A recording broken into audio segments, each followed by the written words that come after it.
अस्सलाम वालेकुम student.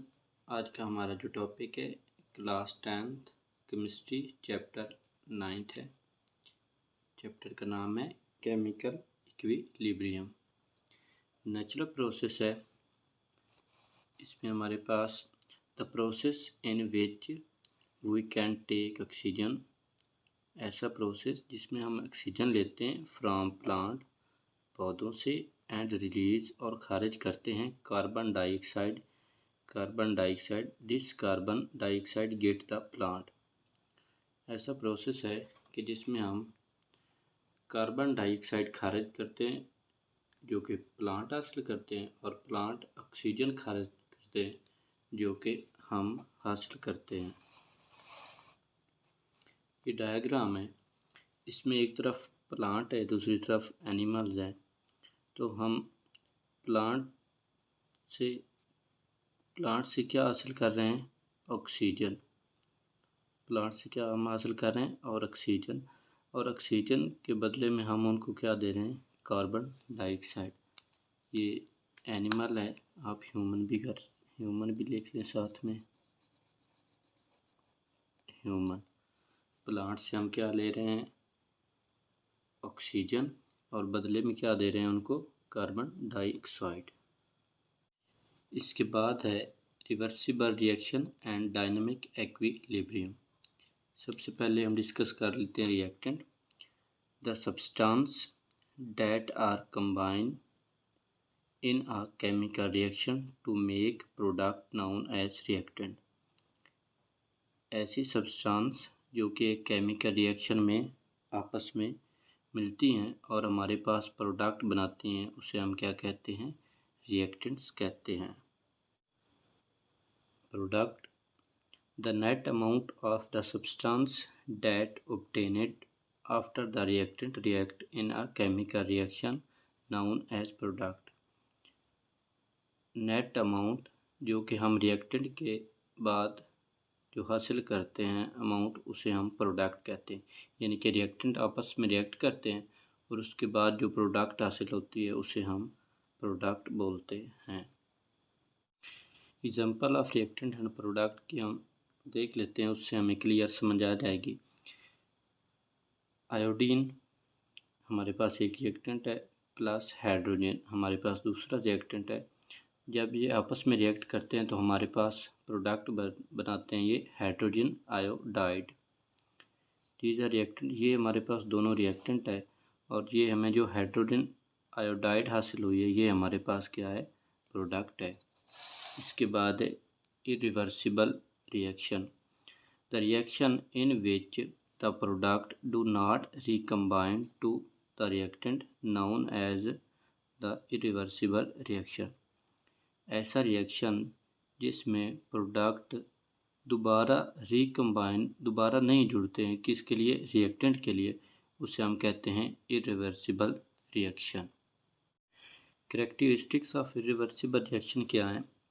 This is one step reaction. क्योंकि ये इरिवर्सिबल नहीं है तो इसमें सिर्फ रिएक्शन फॉरवर्ड डायरेक्शन में प्रोसीड होगा। तो ये वन स्टेप रिएक्शन होगा। This is represent by arrow. तो इसको हम एक एरो से ज़ाहिर करते हैं। In this reactant complete bond. इसमें क्या होता है कि जो रिएक्टेंट होते हैं वो मुकम्मल तौर पर प्रोडक्ट में तब्दील हो जाते हैं।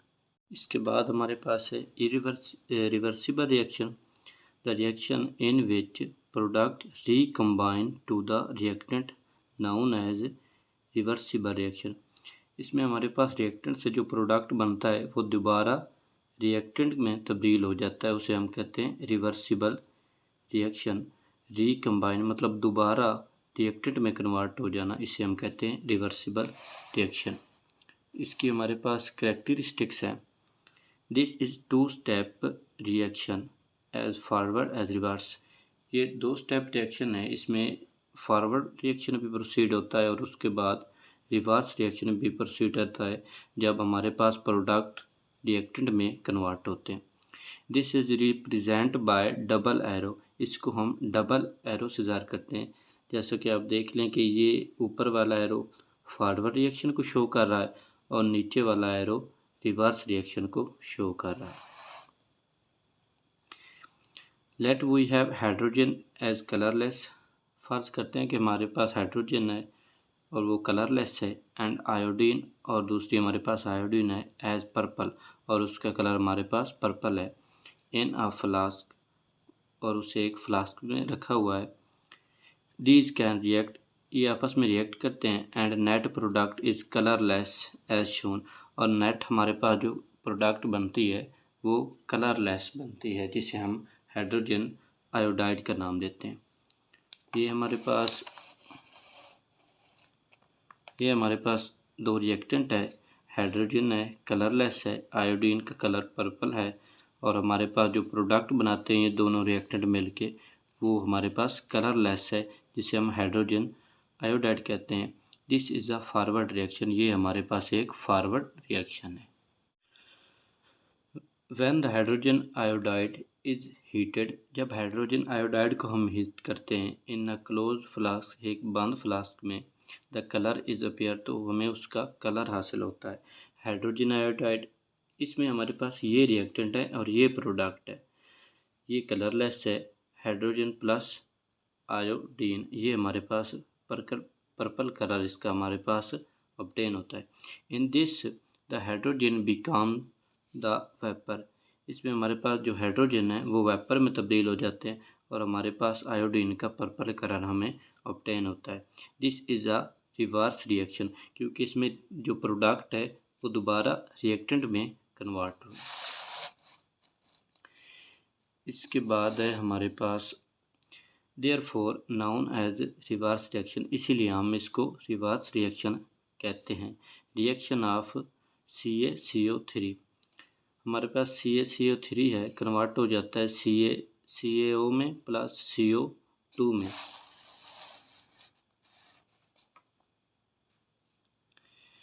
In this reaction CaCO3 is heated in open flask, इस रिएक्शन में हम CaCO3 को ओपन फ्लास्क में हीट करते हैं, एंड CO2 एस्केप्ड, और हमारे पास जो CO2 है कार्बन डाइऑक्साइड है वो खारिज हो जाता है फ्रॉम द रिएक्शन से।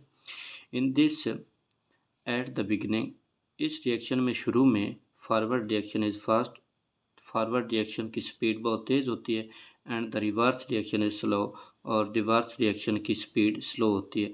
बट आफ्टर सम टाइम, लेकिन कुछ टाइम के बाद बिकम द सेम रेट, ये एक ही रेट पर, दोनों फॉरवर्ड और रिवर्स रिएक्शन एक ही रेट पर होते हैं। Chemical equilibrium state, when the rate of forward reaction, जब हमारे पास फॉरवर्ड रिएक्शन का rate is the same as that reverse reaction, जब हमारे पास फॉरवर्ड रिएक्शन का रेट रिवर्स रिएक्शन के इक्वल हो जाए, the reaction mixture remain constant, और उसमें जो रिएक्शन की मिक्सचर हैं उनकी मिकदार कांस्टेंट रहे, नाउन एज इक्विलिब्रियम स्टेट, तो हम उसे केमिकल इक्विलिब्रियम स्टेट कहते हैं। इसमें हमारे पास दो पॉसिबिलिटीज़ हैं। When a reaction is ceased, जब एक रिएक्शन रुक जाता है, to proceed, it is called static equilibrium, तो हम उसे क्या कहते हैं, स्टैटिक इक्विलिब्रियम कहते हैं। इसमें हमारे पास जो इसकी एग्जांपल है वो है आ स्टैंडिंग बिल्डिंग, हमारे पास एक खड़ी हुई इमारत। उसके बाद है हमारे पास possibility number 2, when a reaction does not stop, जब एक रिएक्शन नहीं रुकता है, only rate of forward and reverse reaction become equal, लेकिन हमारे पास फॉरवर्ड और रिवर्स रिएक्शन का जो रेट है वो इक्वल हो जाता है टू ईच अदर, एक दूसरे के, but take place in opposite direction, लेकिन इनकी जो डायरेक्शन है वो मुखालिफ सिमत होती है। Known as dynamic equilibrium state, तो हम इसको क्या कहते हैं, डायनामिक इक्विलिब्रियम स्टेट कहते हैं। इन द इनिशियल स्टेज में the rate of forward reaction का rate is very fast, initial stage में फॉरवर्ड रिएक्शन का रेट बहुत तेज़ होता है, and reverse reaction is at negligible, और जो रिवर्स रिएक्शन होता है उसका रेट निग्लिजिबल होता है, ना होने के बराबर होता है। बट आफ्टर सम टाइम, लेकिन कुछ देर के बाद फॉरवर्ड फॉरवर्ड रिएक्शन का रेट स्लो हो जाता है एंड रिवर्स स्पीड अप, और रिवर्स रिएक्शन का रेट तेज़ हो जाता है। उसके बाद है हमारे पास dynamic equilibrium state, when both the reaction take place at the same rate. जब फॉरवर्ड और रिवर्स रिएक्शन दोनों सेम रेट पर टेक प्लेस हों, known as dynamic equilibrium state. तो हम उसे क्या कहते हैं? डायनामिक इक्विलिब्रियम स्टेट कहते हैं। ये हमारे पास ये एरो जो है ये रिएक्शन रेट को ज़ाहिर कर रहा है और ये हमारे पास टाइम को ज़ाहिर कर देता है। पहले हमारे पास है रिवर्स रिएक्शन का रेट क्या होता है?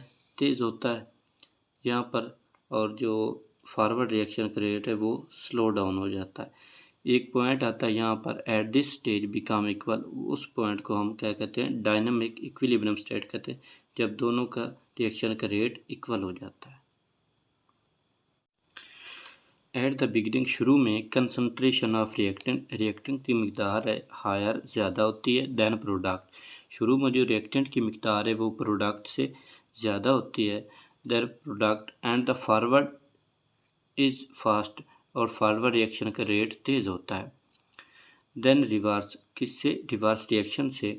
आफ्टर सम टाइम, लेकिन कुछ देर के बाद, रिएक्टेंट डिक्रीज, रिएक्टेंट की मकदार कम हो जाती है क्योंकि वो प्रोडक्ट में कन्वर्ट हो जाते हैं।